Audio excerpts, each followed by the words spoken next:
Head uut aastat kõigile, minule ja minu perele oli suurepärane aasta, toimus palju huvitavaid sündmusi ja me vaatame lootusrikkalt ka uude aastasse. Kahjuks toimub pidevalt meie ümber ja kogu maailmas mitmeid kurbi sündmusi.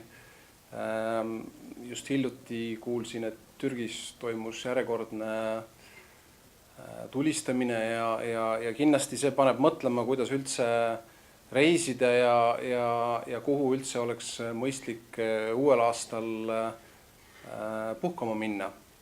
Et meie pere on selline traditsioon, et me käime üldiselt Kreekas iga suvel, kuskil 2-3 nädalat, aga see paneb täitsa mõtlema, et kuidas sellel aastal neid asju teha ja kus kohta oleks mõistlik reisida.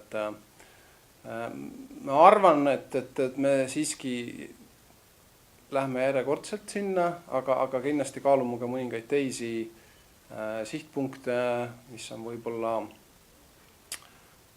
natuke turvalisemad kui võib-olla siis Lõuna-Euroopa ja Lähis-Ida piirkond. Et võib-olla näiteks Hispaania, Prantsusmaa, kuigi seal on ka olnud mitmeid selliseid keerulisi sündmusi ja intsidente, aga arvan, et need on kohad, kus me võiksime sel aastal käia puhkamas. Kõigile soovin uueks aastaks suurepärast aastat, turvalist tunnet ja häid reise.